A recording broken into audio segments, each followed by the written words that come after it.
Well, hello, everyone. My name is Stephen Patterson, and welcome to the MedVR Medical XR talk series. We have been delivering talks for a couple of years. We run a conference in small bites over the course of a year for the benefit of technical and medical people who are interested in innovating with medical XR. I don't want to keep you with what we're about, because I want to get to the talks. There's more on our website, and staying in touch by registering on our website will help you stay in touch, especially with regard to the MedVR accelerator. I do want to start with upcoming, just so that everyone can remember what's next. We have a talk next week, which I think you'll be pretty interested in. I'll just grab the screen.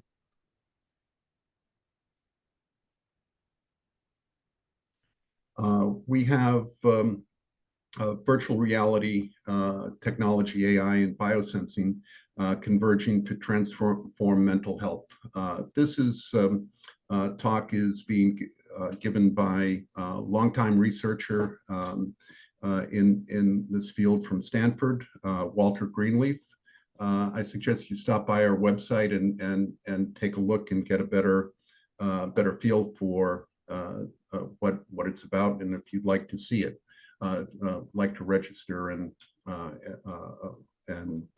attend. Also, it's not up on our website yet, is on the 10th of January. We have a talk by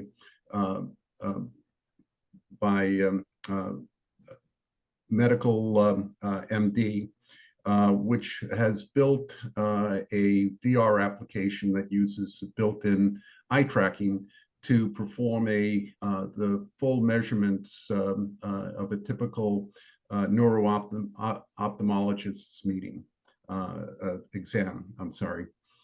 That is, like this talk is extremely interesting in that it's applying XR for therapy. This is a case where the Machine MD's technology will provide the measurements for diagnosis, and it'll do it more quickly and very accurately. It's a really interesting talk, so I hope you'll look for it. With this, I'd like to turn things over to the moderator here, Dr. Margot Dorothy Paul. She's a clinical assistant professor at Stanford University School of Medicine, where she graduated from the PGSP Stanford Doctorate in Psychology Consortium recently, and was awarded the Overall Outstanding Student Award. At Stanford, she continues her research on using VR to engage in behavioral activation for individuals with depression. She's worked with VR since 2017 after joining Dr. Kim Bullock's virtual reality immersive technology clinic and lab at Stanford. She'll be moderating the questions here. Take note that there's both a chat and a Q&A chat. As you come up with questions, please put them in the Q&A chat, and that way we'll see them. The chat itself is for yourself to see and exchange information with other people on the talk.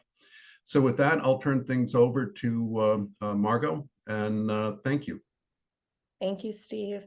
So now I'm going to introduce the speaker today, Britta Stammler. She's a neurologist and scientist of the University Hospital Tübingen in Germany. She works in a research group, which is highly specialized on studies of spatial neglect. NAMI, an app for treating neglect with augmented reality, and the study of its efficacy was her PhD project. And in her talk, she's going to present the really promising results and the other projects that have emerged from this app. So now I'm going to turn it over to Britta. Thank you for this nice introduction. I'm just going to share my screen.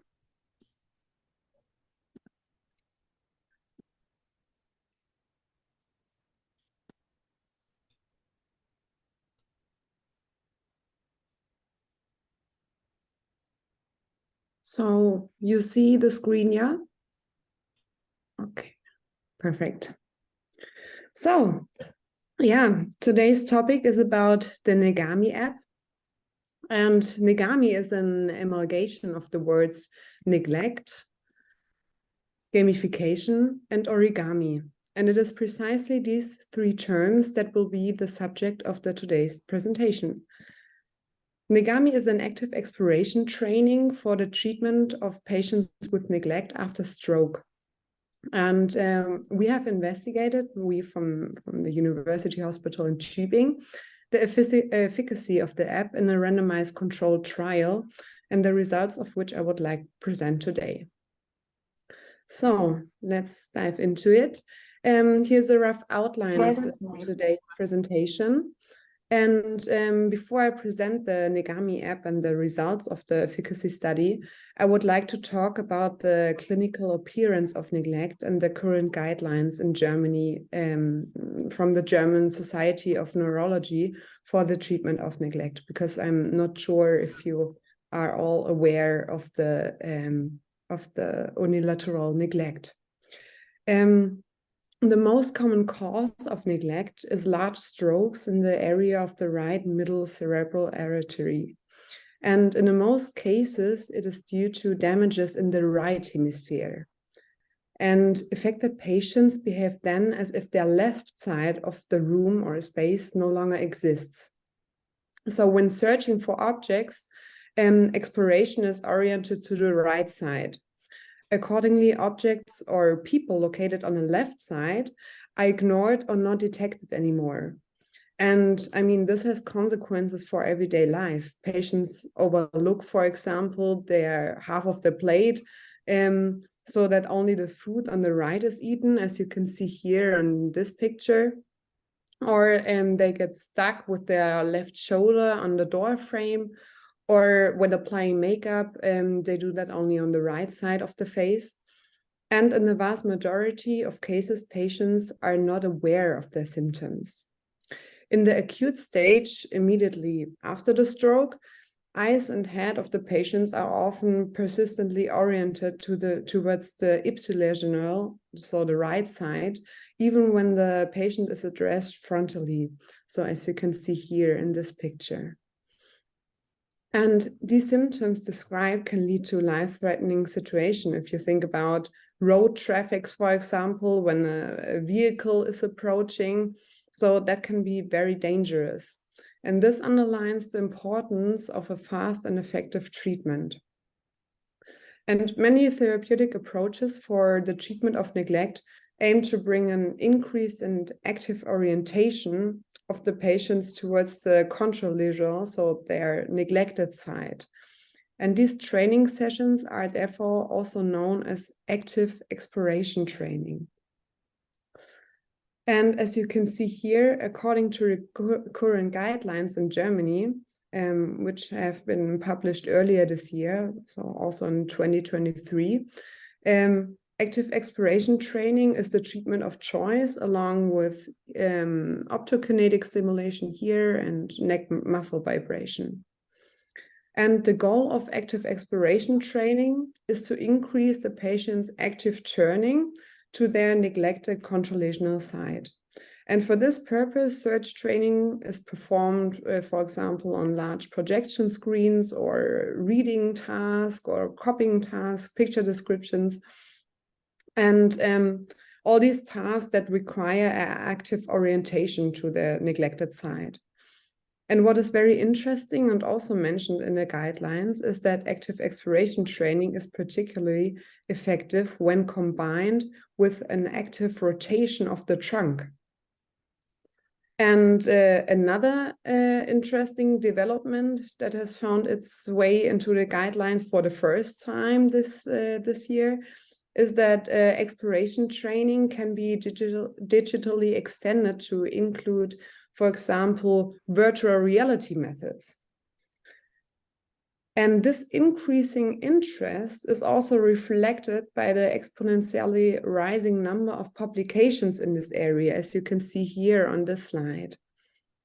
Because when you search for the terms here, virtual reality and rehabilitation neglect on PubMed, you see that there's a number of publications with that topic.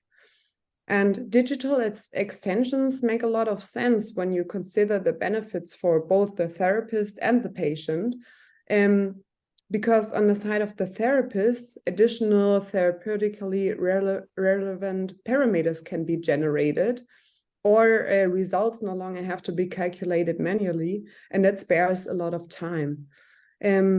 On the side of the patient, it means that in the best case, the patient has a refreshing change in the therapy and enjoys the therapy more. And let's not forget, we spare a lot of paper when we transfer paper pencil task into digital devices. But what exactly are digital or virtual extensions? We have to distinguish between virtual reality and augmented reality. Virtual reality describes a completely computer-generated simulation of an alternative world, whereas AR describes a computer-assisted addition of virtual elements to the reality. And while VR in most cases require dedicated hardware in form of a head-mounted display, you see that here, or also known as VR goggles, AR can be used with existing devices such as tablets or smartphones. And in addition to the cost aspect, because this hardware is very expensive, VR glasses have other disadvantages because users of VR systems regularly report symptoms which apparently occur so often that these symptoms have already been given their own name and are summarized under the term cyber sickness. And these symptoms include fatigue, dizziness, nausea, or blurred vision. And due to the interaction with the reality and AR, these symptoms usually do not occur. But despite the benefits of AR, it is very surprising that there's already a lot of literature, as I showed you here, in the context of rehabilitation and virtual reality. But with AR, there's no study that has investigated an AR system in the treatment of neglect before. So the following study is the first of its kind. And that was also our aim of the study, to test the efficacy of an augmented reality app called NAMI and compare it to the current standard treatment of neglect. So what is NAMI? NAMI is an app, as I already said, for treating unilateral neglect. And it's an exploration training with augmented reality, therefore available for tablets. And patients perform two different types of tasks that require the active exploration of the contralateral side. And the patient sits during the task in a chair or in a wheelchair, as you see here. And the patient holds the tablet from left and side with both hands if he can, or if the patient is hemiparetic, he or she can hold it from the bottom in the middle or from the top in the middle. And with arm movements combined with the trunk rotation, the tablet can be moved through real space. And the first task is called Follow the Bird.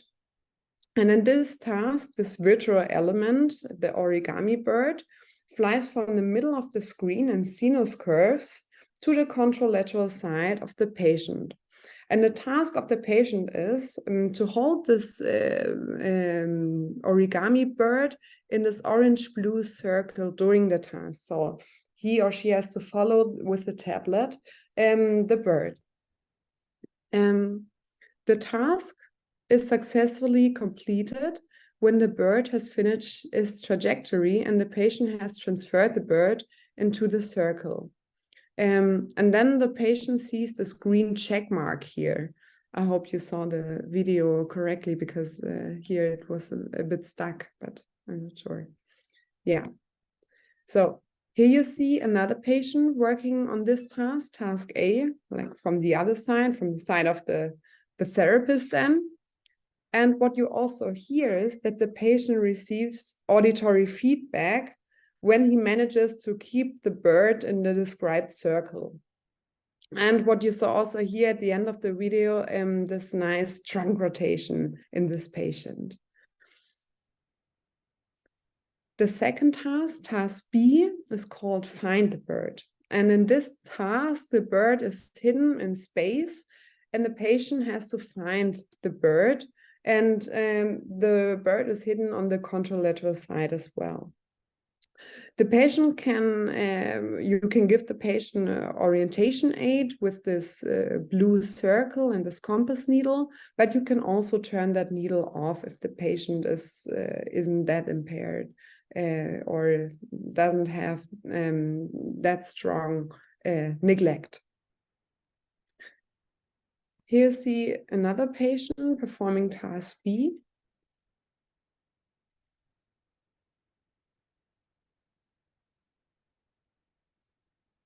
Yeah, this patient already has a couple of training sessions with NAMI because he already has a very systematic search strategy.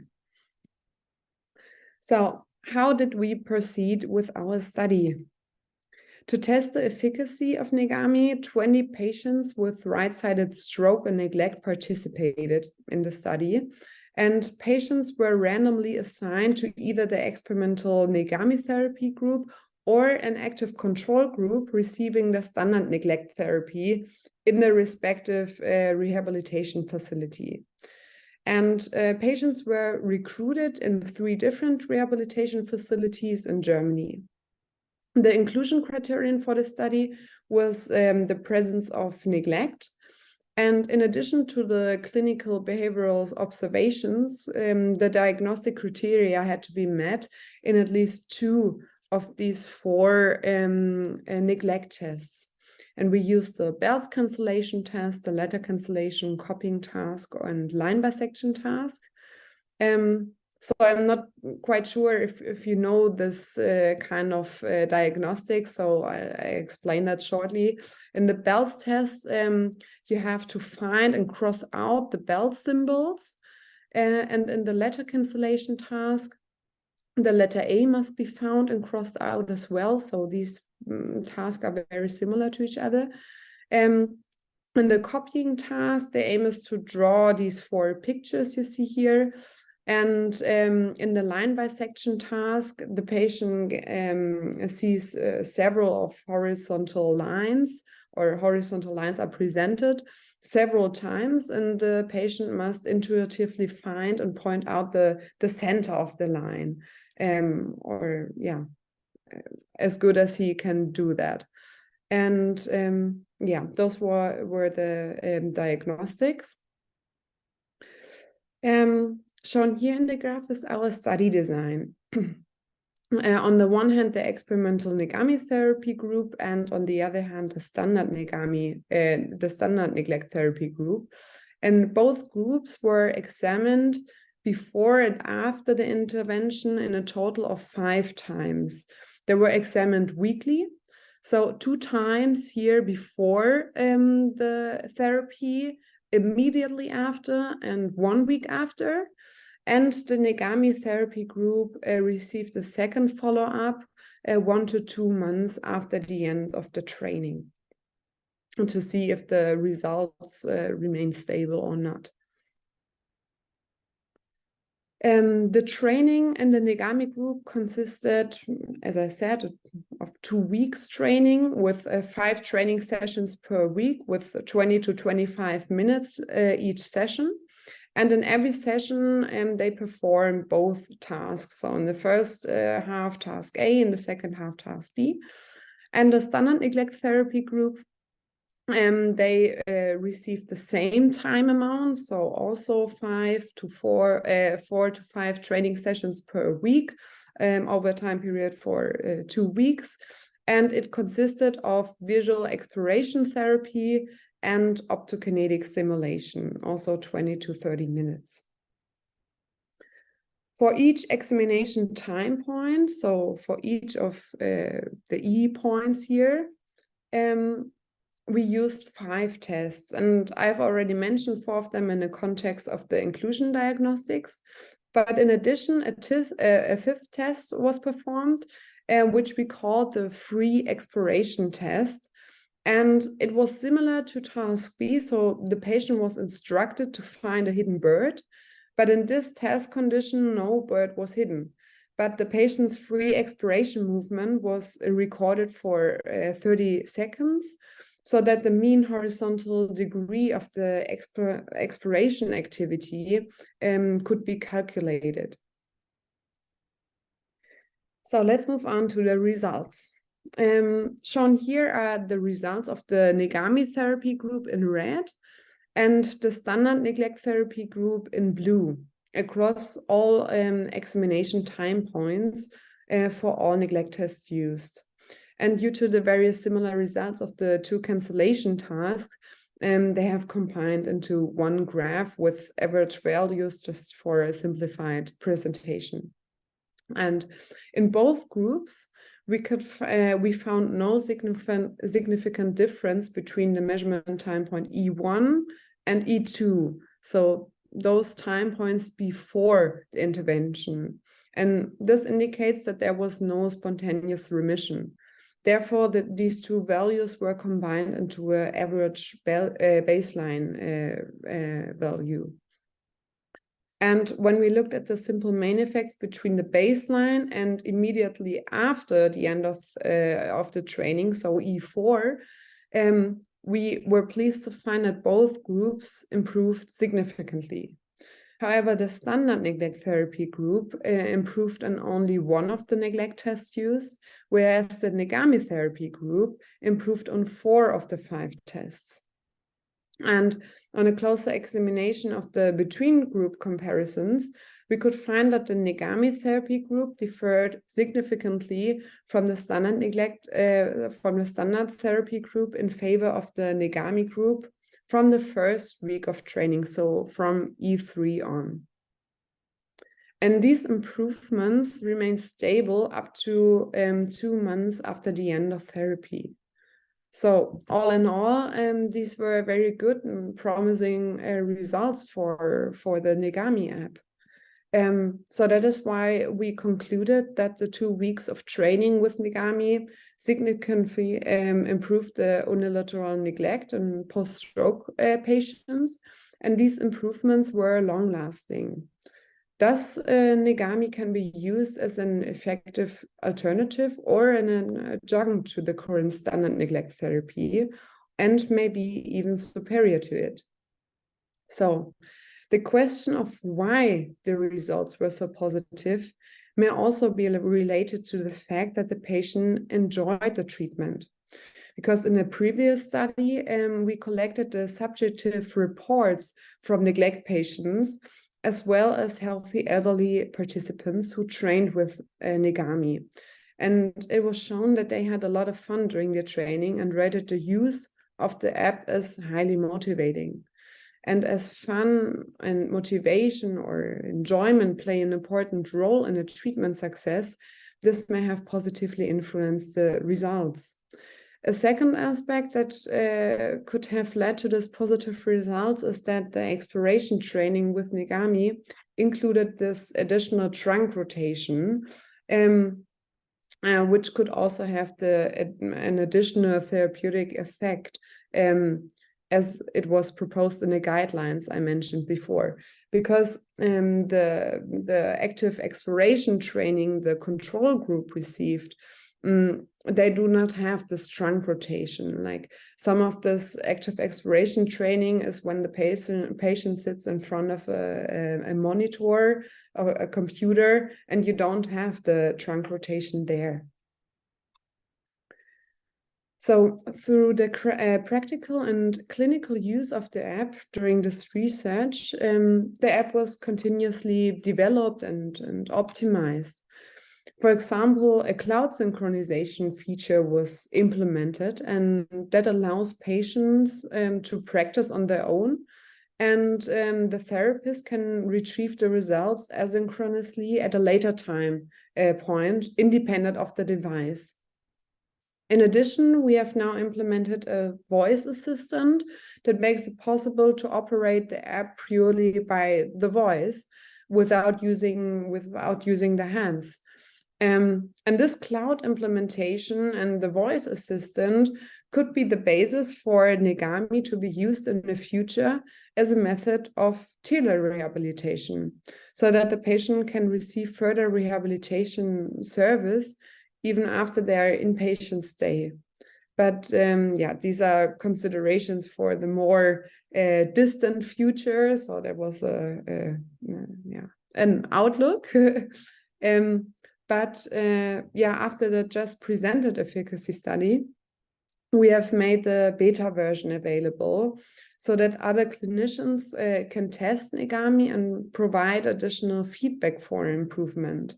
And we also created a homepage with further information about the app in German as well as in English, and the option to register for this beta version. The beta version already included a cloud synchronization and voice assistant. And yeah, what we could see is that more than 50 hospitals and rehabilitation facilities worldwide signed up to test the beta version within a very short time. Now we are close or up to 100 institutions. But the problem with this beta version is that it is currently only available in German and for Apple products. So, however, as the NAMI project has, so that was a huge problem, and we were thinking about like how to solve this problem. And the NAMI project has won this year's German Brain Foundation Award for stroke research. And this prize money can also be used to translate the app into English and make it available for Android systems. And this should happen at the beginning of next year. So that after this international interest, the app can be used by anyone who wants to use it, at least for research purposes. And I say it like that only for research purposes, because in order to be able to use the app legally for treatment purposes, I mean, outside the research context, we have to CE certify NAMI in Germany in accordance with the European Union's medical device regulation. And unfortunately, this is a very, very cost-intensive process, and a process that is so lengthy that it's not feasible for me, at least as a scientist, to do this process. From my point of view, it is important to make the app available, in the best case free of charge, like it is right now in a scientific context, to anyone who wants it. And the responsibility of whether or not the app is used in a scientific context would lie then with the user of the app. Yeah, and another project initiated by the study is the validation of the free exploration test. Because as I said, we developed this test ourselves and used it in a part of the efficacy testing of the study. But this test is to be further validated in the future in order to investigate whether it can also be used for diagnostic purposes. And finally, I would like to mention that, it is very difficult to recruit large patient cohorts in the field of neuropsychological therapy research. And it is therefore all and the better that another research group from Bielefeld, which is another city in Germany, is now attempting to conduct a multi-center study with NAMI involving all neuropsychological outpatient clinics in Germany in order to achieve a larger sample size.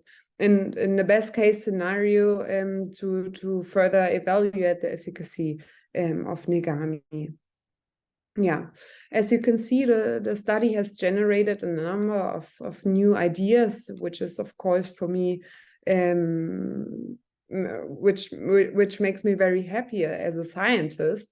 And I think the important thing in this area of therapy research in neglect and therapy research in augmented reality or extended reality in general is that people inspire each other and work together in an interdisciplinary basis or on an interdisciplinary basis.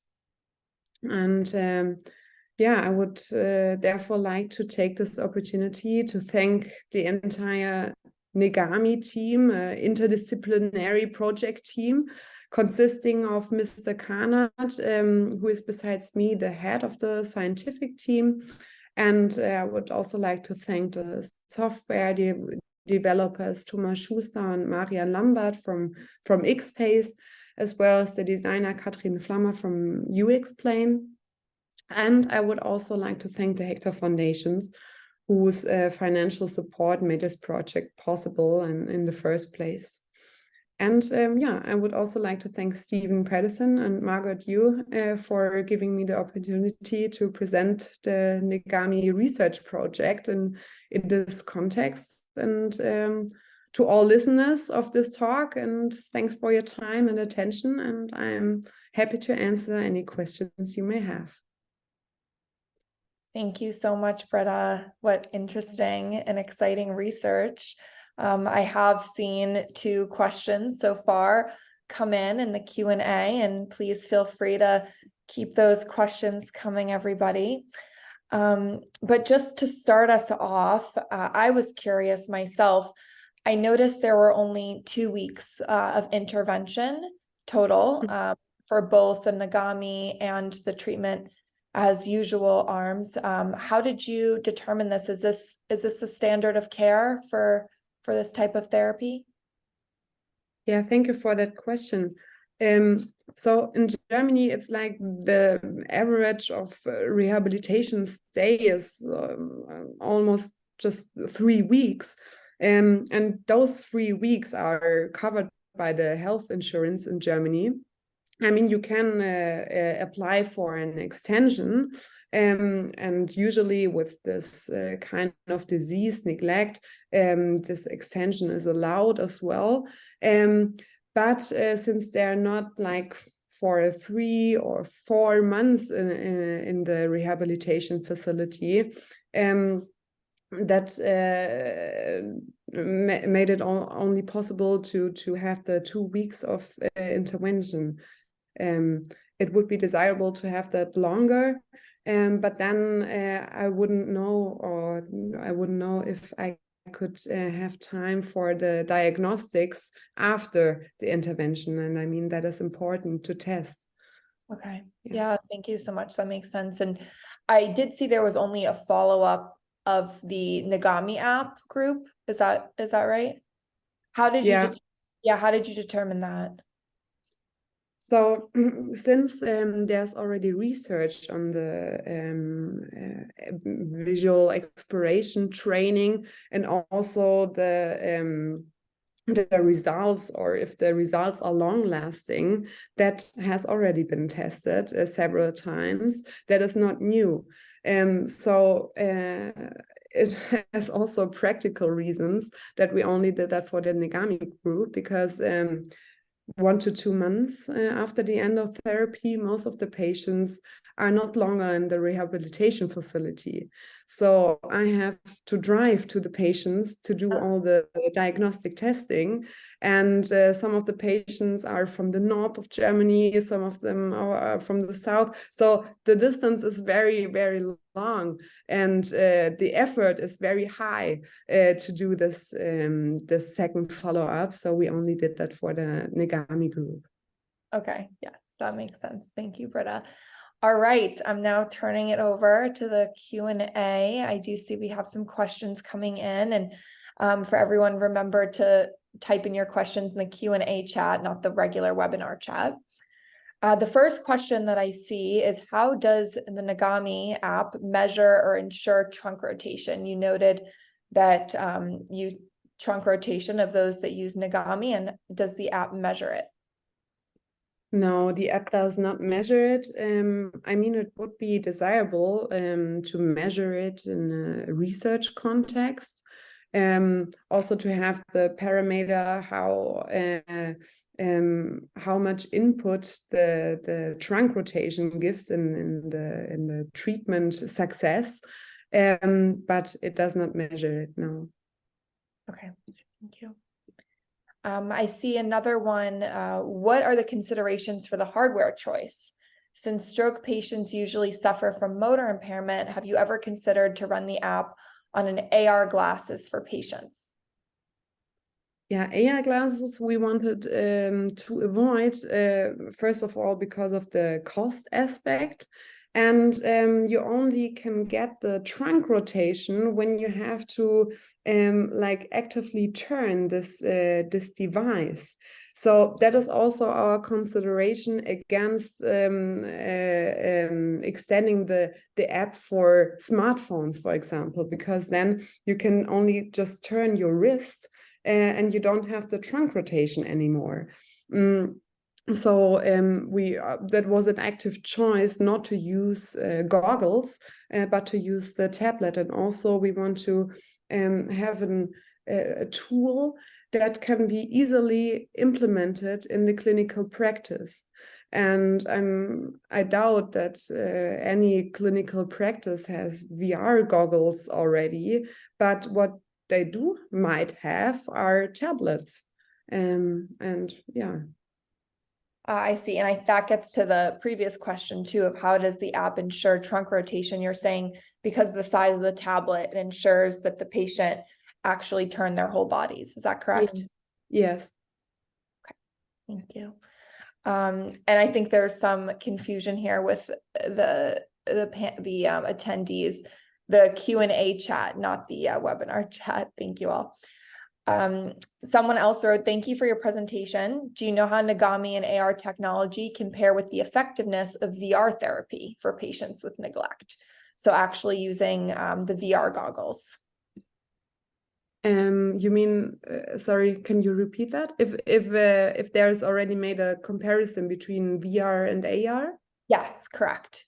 Okay. So it seems like this person is curious if the VR, if VR treating patients with neglect, how that compares to the NAMI app and just AR technology. I mean, there is already some research. I can also show a slide. There is research on VR exploration training in treating neglect. I mean, that is why it also found its way into the guidelines, because there already is research on that, which showed that VR exploration training is effective in treating special neglect. But as you see here as well, there's some single case studies, and also with the same sample size, it's not that big sizes of patients they recruited here. But yeah, VR is effective, and I mean AR with Negami, that was the first study of its kind. It would be nice if some other tools which use AR are developed in the future as well, to make a comparison. But I do not think that there's a difference between the effective or efficacy in VR exploration training and AR exploration training. I don't think that. I just think that the AR is easier to implement in the clinical practice, and also is maybe better for the patient, because it's a very specific group of patients. Yeah, you have to imagine the patients, stroke patients, are on an average 60, 62 years old. So those patients are not digital natives. Yeah, and when you like give them a completely VR simulated alternative world, maybe they are overwhelmed and a bit stressed. And I think that's not a good start, or not good feelings which you should have during the therapy. And also the problem with the cyber sickness. I mean, that's a problem you have to take seriously.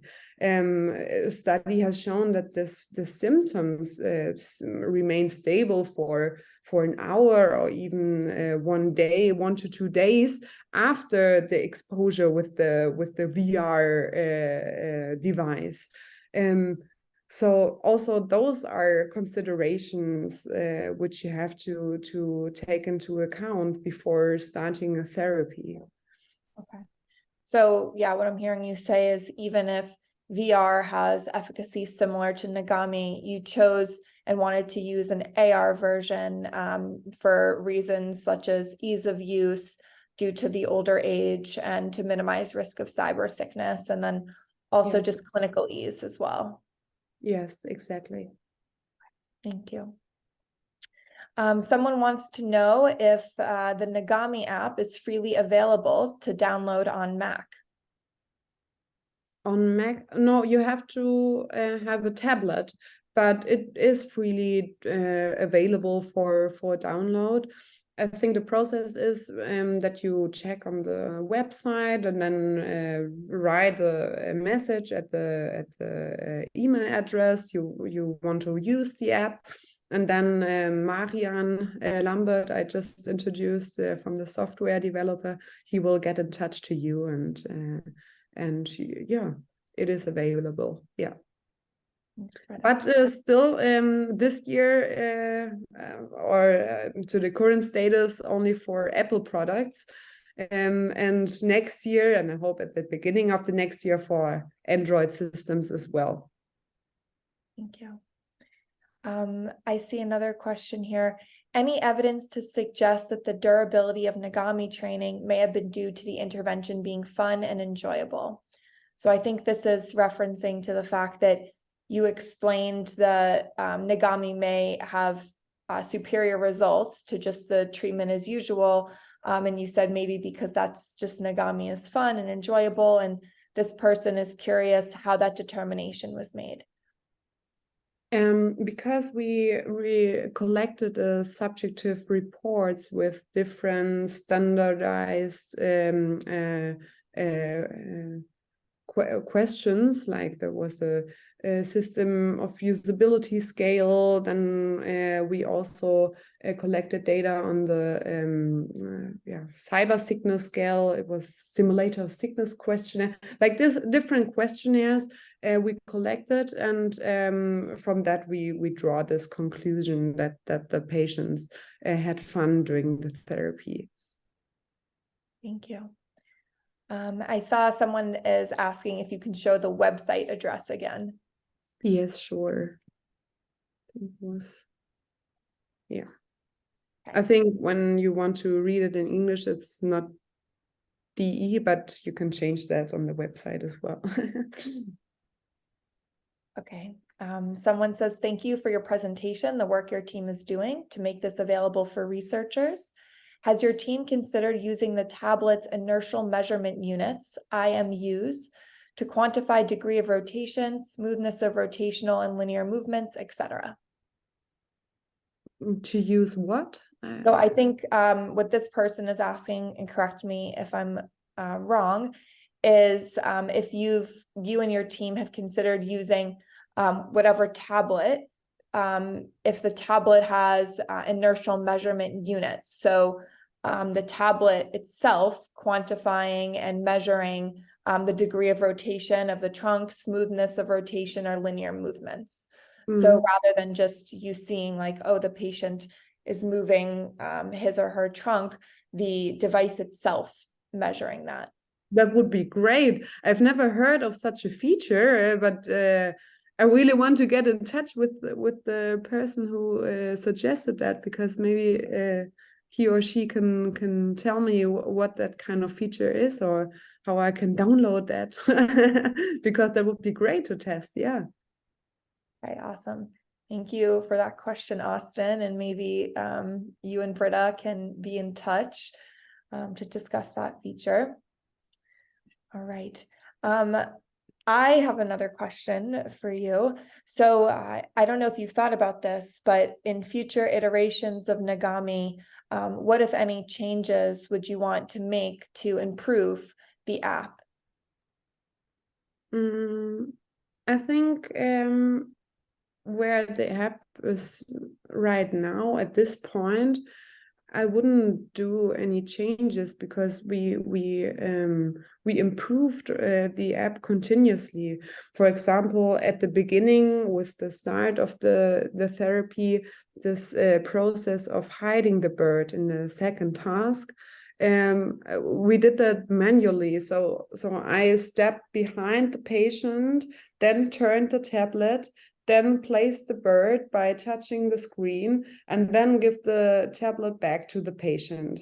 This process is now automatic, and those are all things or ideas which came up during the research. And as the software development team did such a great work, they implemented everything I had in my mind, and also like from the feedback we got from other clinicians during the this beta phase when they got the app. Also those improvements, Marian from the software development, he implemented everything. So at the current status, I don't have any ideas. I mean, if you have any ideas, when you test the NAMI, please write us, and we will see if we can change that. Thank you. All right, so we have about 5 minutes left. So if anyone has any questions, definitely keep them coming. As for me, I'm curious, Britta, what's next for you in your research and your studies? Yeah, thank you for that question. I'm from that study, and that was a very, very good study with such nice results. But I also saw that there's a lack of nice new tools for patients in the neuropsychological field, and I want to improve the treatment and make more patients happy with the treatment by itself. So I want to continue like this treatment studies, and for neglect patients, but also for other patient groups, like for stroke patients in general. I'm working right now at the day clinic for stroke patients. And also I want to extend the research on augmented reality, because I see there a lot of potential in this clinical context with that. Yeah. Awesome. That sounds great. That's really exciting. And you're doing really amazing, great research in a field that definitely needs it. So thank you so much. Thank you very much, Margot. This has been a really interesting talk. We have a lot of opportunities to use XR both for for measurement and diagnosis and for therapy. This in particular is interesting in that it's been downloaded 100 times, which I think might be a tremendous asset to have a conversation with, to create a conversation with those 100 downloaders in terms of what their thoughts are, what their recommendations are, and you know, the somewhere along the line, at some point in the future, having the regulatory approval both in Europe, Germany, and the United States is an interesting opportunity, and the know-how and ability to do that might be within those 100 people who have downloaded it. So it's exciting from two standpoints. It's a good application for therapy that shows promising results, and also it's a open innovation opportunity that connects people around the world, and that in itself is important. This is a fairly small industry in medical XR, and connecting with our colleagues around the world is really important. So that's really positive. So I'd like to thank the audience for attending. I'd like to thank Britta for a wonderful presentation, and I think it'll make for good curriculum for the people interested in learning about medical XR. And then I'd also like to thank Dr. Margot Paul for joining us to moderate. Having a person with domain experience is so valuable when it comes to these talks, because it brings out so much more of value to the audience. So thank you for joining us again, Britta. It was wonderful, and thanks to all. We'll see you soon. Thank you.